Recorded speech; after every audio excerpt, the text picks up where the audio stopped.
John Calloway had spent half his life in war zones, but nothing had prepared him for the loneliness of home. At 45, the former Green Beret commander had earned every scar lining his body, both the ones visible on his skin and the deeper wounds that had no place in medical reports. For over 2 decades, he had led elite teams through the world's most hostile landscapes, sandblasted deserts, frostbitten mountains, dense jungles where enemies lurked behind every tree. The missions were never meant to exist, the casualties were never acknowledged, and the victories were celebrated in silence. But none of it mattered when his final deployment ended in betrayal, sold out by someone in the upper ranks. Half his men never made it home. And John, he left the military with a bitter taste in his mouth, haunted by ghosts that whispered to him in the silence of his new life. That life had led him here, to a quiet stretch of land on the outskirts of Ironwood Valley, a forgotten mining town on the brink of collapse. The Calloway farm was a rugged patch of land, its barns in disrepair and fields overgrown when he first bought it. But it was his, and that was enough. John had hoped this place would give him peace. He spent his days mending fences, fixing equipment, and tending to his crops, small rituals that reminded him he was still alive. But isolation wasn't just a choice, it was a necessity. He didn't want to be anyone's hero. Not anymore. His children, however, were another story. Emily Calloway was 16, stubborn and sharp as a blade. She had inherited her father's sense of justice, though she had yet to understand the price of fighting for it. To her, Ironwood Valley was a town worth saving, and she hated the way her father turned a blind eye to its troubles. Noah Calloway, 12, was quieter than his sister, but no less observant. He noticed the way his father's eyes lingered on the tree line whenever he heard a distant engine, or how he still performed weapons checks in the barn when he thought no one was watching.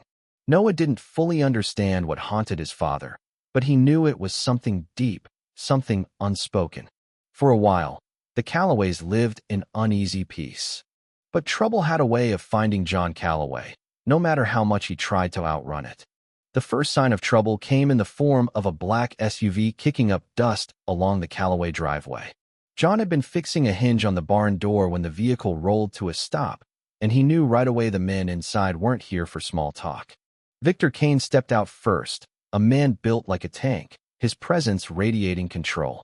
He was the leader of a group calling themselves the Iron Fangs, a self-styled militia that had started making rounds in Ironwood Valley.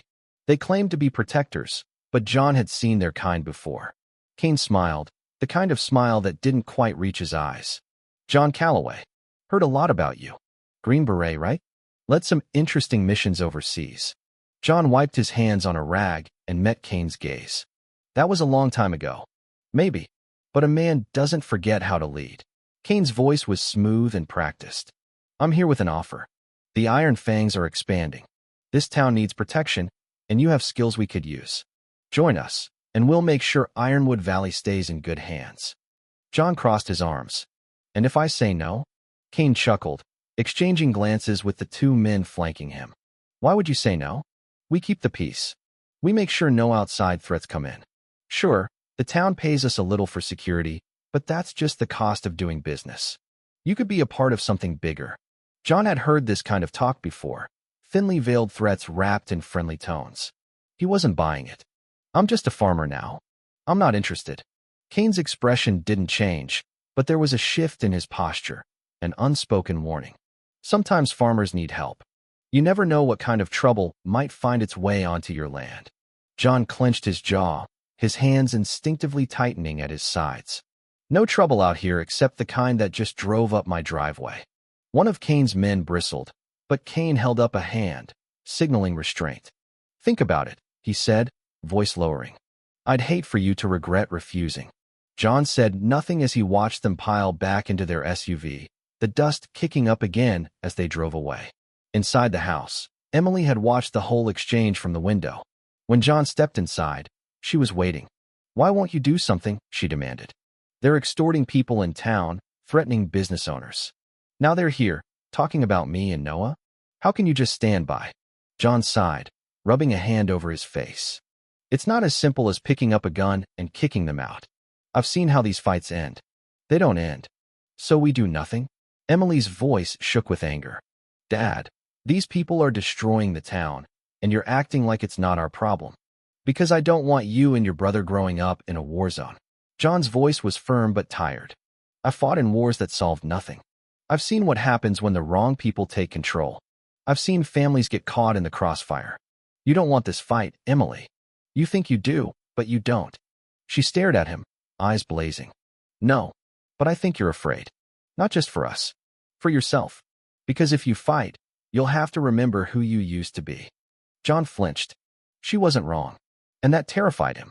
2 days after Victor Kane's visit, the unease in Ironwood Valley thickened like a storm cloud on the horizon.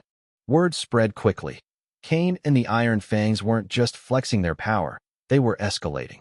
Business owners who resisted their protection tax found their storefronts vandalized. Families who spoke out received anonymous warnings, slashed tires, broken windows, dead animals left on porches. John Calloway kept his head down, but his instincts told him it was only a matter of time before Kane tested his patience again. You hear about what happened to the Miller family? Emily asked over dinner, pushing her food around her plate. John looked up, his gaze sharp. No. Their gas station got hit last night. Windows smashed, shelves cleared out. Mr. Miller went to the sheriff, but Noah finished for her, voice quiet. Sheriff said there's nothing he can do. John exhaled, setting his fork down. Sheriff Walt Hargrove had been a good lawman once. But with the Iron Fangs running unchecked, he had become little more than a figurehead. Emily leaned forward. Dad, we have to do something. We can't just sit here and wait for them to come back. John met her gaze, unreadable. We don't move until we have to. And when is that? When they start hurting people? Her frustration was palpable. Because they will. John didn't answer. Because deep down, he knew she was right. The next night, John stood outside on the porch, watching the tree line. He knew what was coming, and when the distant rumble of engines echoed through the valley, he wasn't surprised. Headlights cut through the darkness. A convoy of 3 SUVs rolled up his driveway, stopping 20 yards from the house. The doors opened in unison, and Victor Kane stepped out, flanked by 4 armed men. John stepped off the porch, walking to meet them halfway. Something I can do for you. Kane smirked. Told you I'd hate for you to regret refusing. John's expression didn't change. You're trespassing. Kane chuckled, motioning toward the fields. Nice land you got here. Shame if something happened to it. We had an agreement, John. A chance for you to be part of something bigger. But you're making things difficult. John kept his hands loose at his sides, his voice calm. You and I both know how this ends if you push it. You don't want that. Kane studied him, considering. Then, with a slow shake of his head, he took a step closer. You think this is your war to avoid? It's not. It's already here. And sooner or later, you'll have to pick a side. John's jaw clenched. I already have. Kane's smile faded. He lingered for a moment before turning back toward his SUV. See you around, Calloway. The convoy rumbled away, leaving John standing in the dust, his fists clenched. Inside the house, Emily and Noah had been watching from the window. When John stepped inside, Emily spoke first. It's time. We fight. John met her gaze. This time, he didn't argue. We fight. That night, as he lay awake in bed, John couldn't shake the feeling that he had just made a choice that would cost him dearly. The Iron Fangs weren't going away, and neither was the war they were bringing to his doorstep. John Calloway wasn't a man prone to panic, but he knew that once a line had been drawn, there was no turning back. The Iron Fangs wouldn't let his defiance go unanswered. The only question was when they would strike. The next morning, he began preparations. He checked the old rifle he had buried in the barn years ago, along with a cache of ammunition he had hoped never to use again. He reinforced the locks on the doors, ensured every window had a clear sight line, and took stock of supplies. Emily wasn't idle either.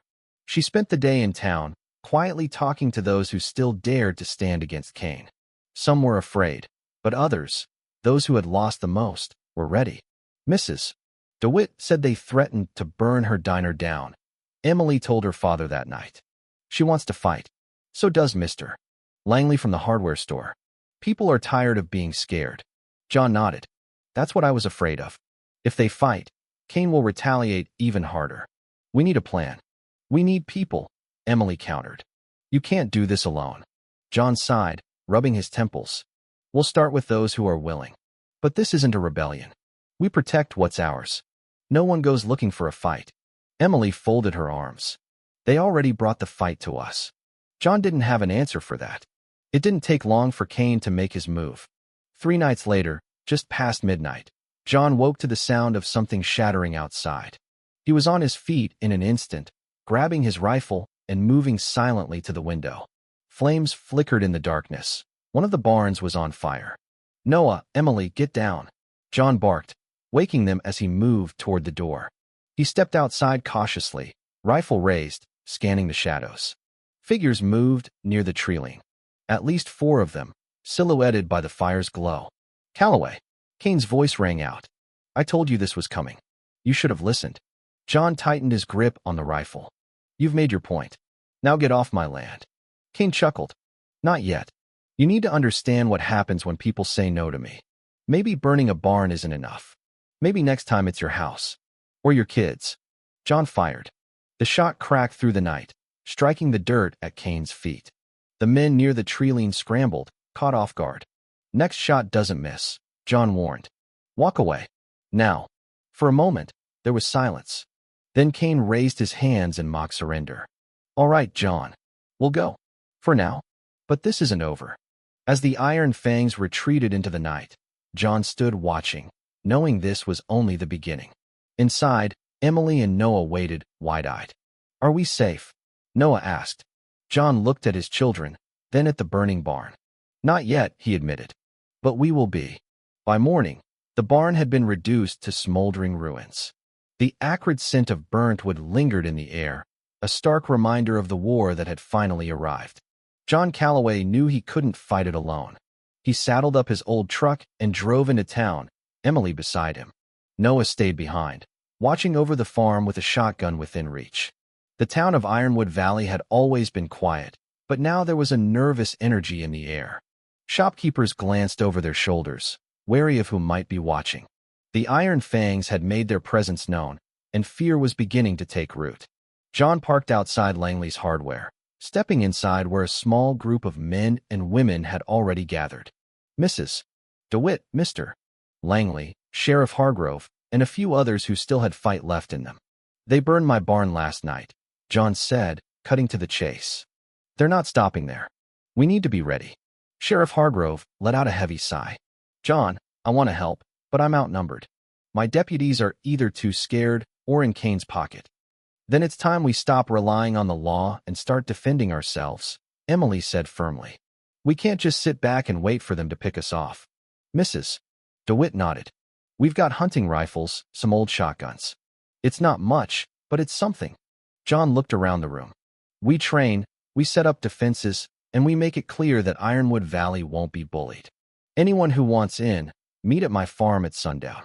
One by one, the group nodded, determination flickering in their eyes. The battle for Ironwood Valley had begun. As the sun set over the valley, John's farm became a training ground. The townspeople who had gathered weren't soldiers, but they were willing to fight. John started with the basics: firearm safety, positioning, and communication. Emily took a group aside, teaching them how to move together and how to spot weaknesses. Sheriff Hargrove drilled a handful of others on emergency response tactics, ensuring they could act swiftly when the time came. Noah watched from the porch, his young face serious. "Are we really going to win this?" John placed a reassuring hand on his shoulder. "We're going to give them a fight they won't forget." That night, as the group sat around the fire, sharing stories and planning their next moves, John felt something he hadn't in a long time: hope. But hope wouldn't be enough. Kane would come. And next time, he wouldn't just be making a statement. He'd be coming to end them. The night erupted in chaos. Gunfire tore through the fields, shattering fences and kicking up clouds of dirt. John and his people fired back, forcing the Iron Fangs into cover. Emily moved fast, leading a group around the side of the barn, taking out one of Kane's men before he could flank them. Sheriff Hargrove stayed near the front, his pistol barking as he covered Langley and the others. Noah crouched behind an overturned water trough and squeezed the trigger of his shotgun, his small hands shaking but steady. "Keep them pinned," John shouted. "Don't let them advance." A sudden explosion rocked the ground. Kane's men had brought Molotovs, and flames licked at the side of the barn. "They're trying to burn us out." "Mrs. DeWitt shouted. John turned to Emily. "Get inside. Protect Noah." She hesitated but nodded, grabbing her brother's arm and dragging him toward the house as bullets whizzed past them. John gritted his teeth. This was it. The firefight dragged on, but John knew they were running out of time. The barn was burning, and their cover was thinning. If they didn't end this soon, Kane would overwhelm them.